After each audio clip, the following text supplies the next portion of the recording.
क्या आपने कभी महसूस किया है कि आप किसी से सच्चा प्यार करते हैं, लेकिन फिर भी वो इंसान ये कहता है कि तुम मुझे समझते ही नहीं हो? या फिर आप अपने पार्टनर के लिए सब कुछ करते हैं, लेकिन वो फिर भी खुश नहीं रहते? शायद आप दोनों प्यार कर रहे हैं, पर अलग अलग भाषाओं में। प्यार सिर्फ कह देने से नहीं चलता, उसे समझाने और जताने का तरीका भी ज़रूरी होता है। इसलिए आज हम बात करेंगे डॉक्टर गैरी चैपमैन की बेस्ट सेलर किताब 5 लव लैंग्वेजेस की, जो हमें सिखाती है कि अपने पार्टनर, दोस्तों और परिवार वालों से बेहतर रिश्ते कैसे बनाए जाएं। दुनिया भर के करोड़ों रिश्तों को बचाने वाली इस किताब द 5 लव लैंग्वेजेस में लेखक गैरी चैपमैन बताते हैं कि प्यार की सिर्फ एक नहीं, 5 भाषाएं होती हैं, और जब तक आप अपने पार्टनर की लव लैंग्वेज नहीं समझते, तब तक आपका प्यार अधूरा रह सकता है। तो अगर आप चाहते हैं कि आपका रिश्ता और भी गहरा हो, तो इस वीडियो को अंत तक ज़रूर देखें। तो आइए शुरू करते हैं प्यार को सही तरीके से जताने की 5 जादुई भाषाएं।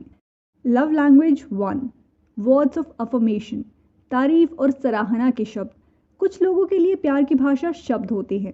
इसका मतलब यह नहीं कि वो सिर्फ अच्छे शब्दों के भूखे होते हैं, बल्कि इसका अर्थ है कि वे अपने साथी से उनके अच्छे गुणों और प्रयासों की सराहना और तारीफ सुनना चाहते हैं। शब्दों की ताकत बहुत बड़ी होती है। सही समय पर कहे गए शब्द किसी का दिन बना सकते हैं, उनकी आत्मा को छू सकते हैं और रिश्ते को एक नई दिशा दे सकते हैं। इसलिए अगर आपके पार्टनर की love language words of affirmation है, तो आपको उन्हें वह शब्द देने होंगे जिनसे उनका आत्मविश्वास बढ़े। यह सिर्फ आई लव यू कहने तक सीमित नहीं है, बल्कि एक दूसरे की मेहनत और अच्छाई की तारीफ करना भी इसका हिस्सा है। अब जानते हैं इसे प्रभावी बनाने के लिए क्या करें। फर्स्ट, रोज़ाना छोटी तारीफें करें। उदाहरण के तौर पर, तुमने बहुत अच्छा किया या तुम आज बहुत अच्छे लग रहे हो। सेकंड, लिखित संदेश दें। कभी कभी लिखकर किसी को अपनी भावनाओं का इजहार करना बहुत प्रभावी होता है, जैसे एक छोटा सा नोट या प्यारा सा ग्रीटिंग कार्ड। थर्ड, सकारात्मक संवाद। बातचीत करते वक्त सकारात्मक और प्रेरणादायक शब्दों का उपयोग करें। उनके प्रयासों की तारीफ करें, जैसे तुम बहुत मेहनती हो या मुझे तुम पर गर्व है। और जब वे उदास हों तो हिम्मत देने वाले शब्द कहें, जैसे मैं हमेशा तुम्हारे साथ हूँ। अब जानते हैं क्या ना करें। फर्स्ट, कभी भी आलोचना करते समय अपमानजनक या चोट देने वाले शब्द ना कहें। सेकंड, चुप रहना या कभी तारीफ ना करना भी बहुत हानिकारक हो सकता है। यह आपके पार्टनर को यह एहसास दिला सकता है कि उन्हें अनदेखा किया जा रहा है। इस लव लैंग्वेज में हमने जाना कि वर्ड्स ऑफ अफर्मेशन सिर्फ शब्द नहीं होते, ये भावनाओं का इजहार होते हैं। शब्दों का सही उपयोग एक रिश्ते में सकारात्मक और गहरे जुड़ाव को जन्म देता है। Love language 2, acts of service, मदद करना या साथ देना। अगर आपका पार्टनर कहता है मैं तुम्हारे लिए कुछ करता हूँ ताकि तुम खुश रह सको, तो यह एक्ट्स ऑफ सर्विस की लव लैंग्वेज हो सकती है। किसी के लिए कुछ करना, चाहे वो छोटा सा काम हो या बड़ा, उस व्यक्ति को यह एहसास दिलाता है कि वो आपके लिए महत्वपूर्ण है। इसलिए अगर किसी की love language acts of service है, तो आपके एक्शंस उनके लिए शब्दों से कहीं ज़्यादा महत्वपूर्ण होते हैं। उदाहरण के तौर पर, अगर आप उनके लिए घर के काम में मदद करते हैं, उनके लिए खाना बनाते हैं या उनकी परेशानियों का हल निकालते हैं, तो यह उन्हें एहसास दिलाता है कि आप उनसे प्यार करते हैं और उनकी परवाह करते हैं। अब इसे प्रभावी बनाने के लिए क्या करें। फर्स्ट, छोटे छोटे काम करें, जैसे उनके लिए चाय बनाना, उनका बैग पैक कर देना। कोई ऐसा काम कर दे जिसे वो टाल रहे हों, कोई फॉर्म भरना या गाड़ी साफ करना। सेकंड, सहायता देना। जब उनका मन उदास हो या वो थक गए हों, तो मदद करना, चाहे वो उनके कार्यों में हाथ बटाना हो या सिर्फ उनका साथ देना हो। थर्ड, आत्मीयता दिखाना, यानी अफेक्शन शो करना, जैसे उनका पसंदीदा खाना बनाना या उनके साथ उनका पसंदीदा शो देखना। अब जानते हैं क्या ना करें। कभी भी यह ना कहें कि यह मेरा काम नहीं है। जब वे थके हों और आप मदद ना करें, तो उन्हें नकारे जाने का एहसास हो सकता है। इस love language the acts of service में यह दर्शाया जाता है कि आप एक दूसरे के लिए समय और मेहनत लगा रहे हैं।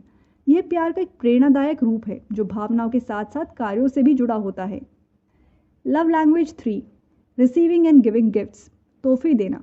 गिफ्ट्स का मतलब सिर्फ मूल्यवान चीज़ें नहीं होती, बल्कि यह भावनाओं का प्रतीक होते हैं। जब आप किसी को तोहफा देते हैं, तो यह दर्शाता है कि आपने उन्हें याद किया और उनके बारे में सोचा। तो अगर आपके पार्टनर की लव लैंग्वेज रिसीविंग गिफ्ट्स है, तो उन्हें कोई तोहफा देने से यह साबित होता है कि आप उनके बारे में सोचते हैं। यह गिफ्ट्स प्यार और सुरक्षा का एहसास कराते हैं। वो गिफ्ट्स चाहे बड़े हों या छोटे, उनके लिए यह बहुत मायने रखते हैं। इसे प्रभावी बनाने के लिए आप यह कर सकते हैं। फर्स्ट, सोच समझ कर तोहफा देना। यह किसी खास अवसर पर ना होकर भी किसी छोटे अवसर पर हो सकता है, जैसे उन्हें कोई किताब देना या उनकी पसंद से रिलेटेड कोई गिफ्ट देना। सेकंड, वास्तविक गिफ्ट्स देना। वो गिफ्ट जो दिल से दिए जाते हैं, जैसे हाथ से बना ग्रीटिंग कार्ड, पसंदीदा फूल या कोई छोटा सा स्मृति चिन्ह जो आपके प्यार की निशानी हो। अब जानते हैं क्या ना करें। गिफ्ट्स का मजाक ना उड़ाएं। यह ना कहें कि तुमको यह तोहफा चाहिए ही नहीं था। यह लव लैंग्वेज दर्शाती है कि तोहफे एक स्मृति बन जाते हैं जो बार बार उस प्यार की याद दिलाते हैं। यह सिर्फ वस्तु नहीं बल्कि भावनाओं का एक मजबूत प्रतीक होते हैं। Love language 4, quality time. साथ में अच्छा समय बिताना किसी रिश्ते का सबसे महत्वपूर्ण हिस्सा होता है, साथ में बिताया हुआ समय। क्वालिटी टाइम में सिर्फ साथ रहना ही नहीं बल्कि मन से जुड़कर उस समय का सही उपयोग करना होता है। यह प्यार की एक मजबूत लव लैंग्वेज है जो समय की अहमियत को समझती है। तो अगर आपके पार्टनर की लव लैंग्वेज क्वालिटी टाइम है तो उन्हें यह महसूस कराना ज़रूरी होता है कि जब आप उनके साथ होते हैं तो आप सिर्फ उनके साथ होते हैं, ना कोई फ़ोन, ना कोई अन्य डिस्ट्रैक्शन, बस आप दोनों के बीच गहरी बातचीत और समझ होती है। इसे प्रभावी बनाने के लिए फर्स्ट, फ़ोन से दूरी बनाए रखें और पूरी तरह से एक दूसरे से जुड़ने की कोशिश करें। सेकंड, साथ में बातें करें, एक दूसरे को जानें, उनके विचारों को समझें। थर्ड, साथ में टहलें, डिनर करें या सिर्फ बैठकर चाय पीते हुए दिल की बातें करें। अब क्या ना करें। जब वे आपके साथ हों तो मोबाइल फ़ोन का इस्तेमाल ना करें। आलसी ढंग से साथ समय बिताना भी यह महसूस करवा सकता है कि आप उनके साथ नहीं हैं। यह लव लैंग्वेज क्वालिटी टाइम रिश्ते को गहरे स्तर पर जोड़ने का तरीका है।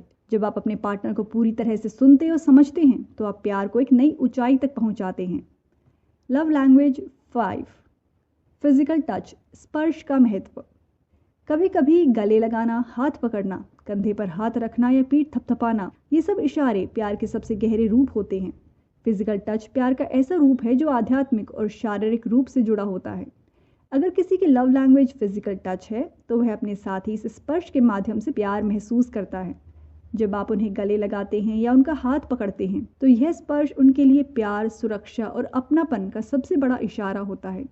इसे प्रभावी बनाने के लिए आप अपने पार्टनर को हग कर सकते हैं या उन्हें किस कर सकते हैं। साथ बैठकर आराम से हाथ पकड़ें या जब कोई कष्ट हो तो अपने पार्टनर के कंधों पर हाथ रखें। अब जानते हैं क्या ना करें। दूरी बनाकर ना रहें, इससे वह अपनी भावनाओं को अकेला और अस्पष्ट महसूस करते हैं। स्पर्श को नज़रअंदाज करना या अनकंफर्टेबल होना, अगर वे इसे ज़रूरी मानते हैं, कभी भी किसी भी कारण से स्पर्श की उपेक्षा ना करें। इस लव लैंग्वेज में फिजिकल टच दर्शाता है कि मैं तुम्हारे साथ हूँ, शारीरिक रूप से भी और भावनात्मक रूप से भी। तो दोस्तों, अगर आप अपने रिश्ते को और मजबूत बनाना चाहते हैं तो यह समझना ज़रूरी है कि हर व्यक्ति की प्यार समझने और जताने की अपनी अलग भाषा होती है।